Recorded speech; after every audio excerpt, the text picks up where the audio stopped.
Let me be clear. The Israeli hostages are innocent men, women, and children, abducted for no reason other than being Israeli or foreigners who were in Israel on October 7th. They are being starved, tortured, and hidden away in Hamas's underground dungeons. Just because we were forced to exchange murderers for innocents does not mean there is any point of comparison. Israel has returned to war in Gaza. This is not a decision we made lightly, but one that was forced upon us by Hamas. We either act or we wait for another massacre.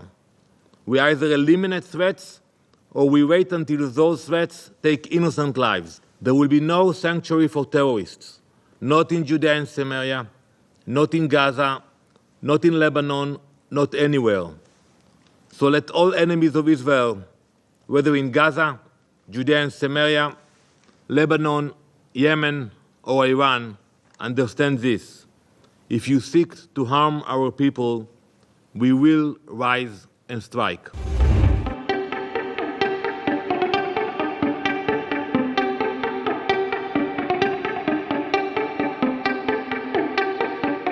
Thank you, Madam President, and thank you, Special Coordinator Kach, for your briefing.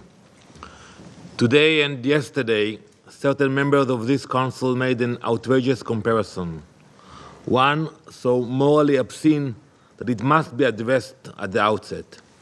They equated the Israeli hostages held in brutal captivity underground by Hamas with Palestinian terrorists legally arrested by Israel. Let me be clear. The Israeli hostages are innocent men, women, and children, abducted for no reason other than being Israeli or foreigners who were in Israel on October 7th. They are being starved, tortured, and hidden away in Hamas's underground dungeons. In contrast, Palestinians who have been arrested by Israel are terrorists, many with blood on their hands. They have committed the most heinous acts of terror, from cold-blooded murder to producing suicide bombs to planning mass casualty attacks. For the sake of freeing our hostages, we found ourselves in an impossible position, having to release many of these prisoners. Among them were 200 convicted murderers serving life sentences for killing Israelis or Palestinians. But they were convicted. Just because we were forced to exchange murderers for innocents does not mean there is any point of comparison. Do not be mistaken. Anyone who attempts to draw such an equation is intentionally promoting Hamas propaganda. The Palestinian prisoners are fed, clothed, and protected. They have access to legal counsel and the benefit of a robust and independent judiciary that will review their cases without bias. To compare them to hostages is not only an insult to the victims, it is plain moral bankruptcy. We have unfortunately come to expect such bankruptcy from some at this table. Madam President, Israel has returned to war in Gaza. This is not a decision we made lightly, but one that was forced upon us by Hamas.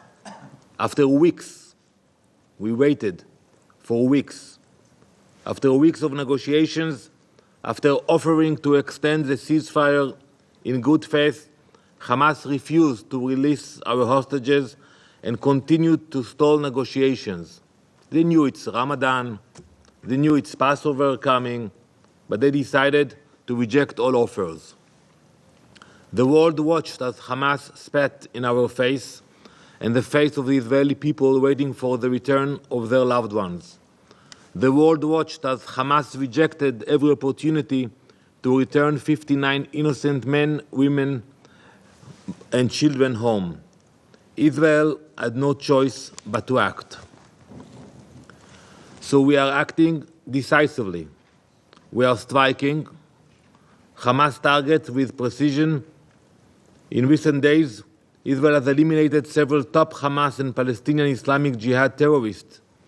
They include Mahmoud Marzouk Ahmad Abu Atfa, responsible for Hamas's internal security forces, Rashid Jihad, head of Hamas's general security forces, and Hassam El-Dalias, head of the Hamas government in Gaza, and a key authority figure.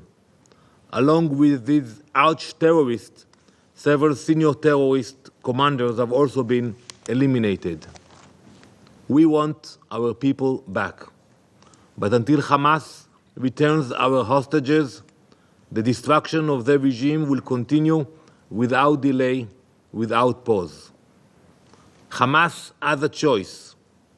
They can come back to the table and negotiate, or they can wait and watch their leadership fall one by one. We will not stop until our people come home, all of them. Colleagues, amid all the noise, one fact will forever remain unchanged. Israel will never again tolerate threats to our civilians, from any place, from any group, anywhere. There will be no exceptions. How many times we spoke about Hamas in Gaza and about the threat it poses on our communities? It was ignored. It will not happen again. We will do whatever is necessary to protect our people from Palestinian terrorism, from Houthi terrorism, from Iranian terrorism, from terrorism of any kind. If history has taught us anything, is that the world cannot be trusted to do it for us. We will do it ourselves. The empty words for many of these council members, their deafening silence in the face of terror, have only emboldened those who seek our destruction. The world watched as Hamas turned Gaza into a terror state. I want to remind you, we left Gaza in 2005. Mr. Mansour can tell you what they did to his colleagues. They threw them off the rooftops. They took over Gaza, and we saw what happened there. The world watched as Hamas turned Gaza into a terror state.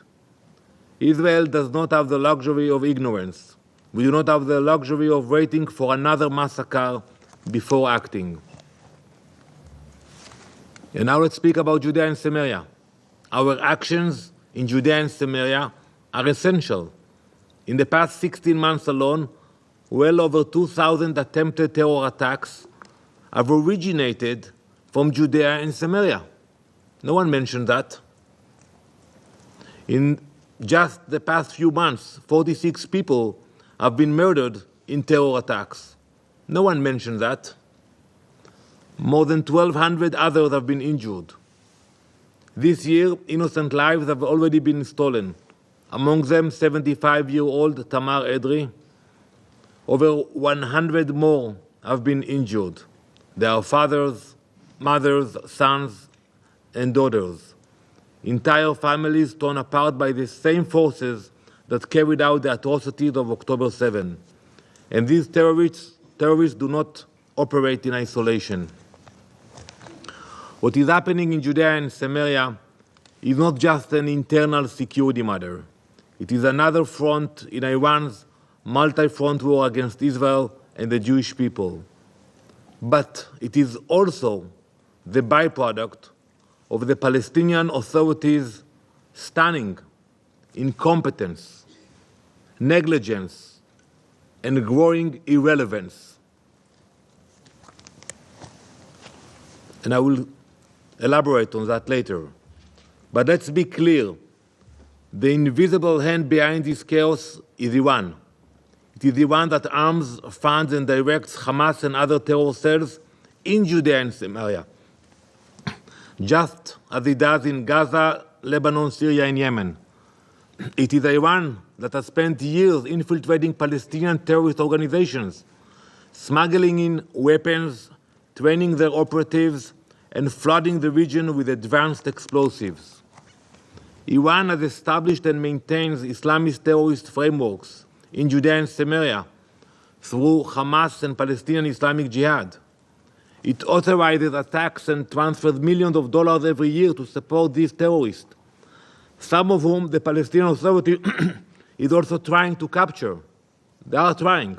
For example, Islam Azaiza was arrested not by us, by the Palestinian Authority for its involvement in terror attacks, including against the PA. However, it further came to light that during the interrogation they found out that it wasn't only himself. He had 8 other Palestinian terrorists that were managing funds supplied by Iran to support their terror in Judea and Samaria. Iran's influence does not stop at funding. Through its terrorist mechanisms and proxies, it is attempting to transfer massive quantities of weapons, including munitions, anti-tank weapons, and explosives, into the hands of terrorists. The IDF's operations in Judea and Samaria are focused on disrupting these activities, breaking down terrorist networks, and dismantling Iranian influence before it can spread further. Israel has also intercepted countless shipments of Iranian weaponry, disguised as civilian cargo. But we cannot stop everything. We cannot intercept them all. The world should not pretend that these weapons are for anything other than the slaughter of innocent Israelis. Iran is working tirelessly to turn Judea and Samaria into a second Gaza. They succeeded already. Look what happened to Gaza for 2005. They succeeded. Now they're trying to do the same in Judea and Samaria. But what the Palestinian Authority truly done to stop it? Nothing. This is not for lack of trying, because as Mr. Mansour can tell you, they have tried. The PA has attempted many counter-terrorism operations to dismantle the terror networks entrenched in their backyard. But it has failed. It has been unable to remove the terror groups controlling cities, not streets, not neighborhoods, cities, like Jenin, Tulkarem. Mr. Mansour, we listen very carefully to all of your very long speeches, very patiently. But let's be honest for a moment. Let's talk about the real facts, what's happening in Judea and Samaria.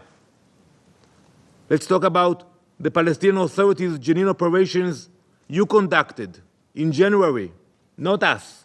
The PA, Special Forces, Security Services, I don't know all the names of the organizations, what you did in January in Judea and Samaria.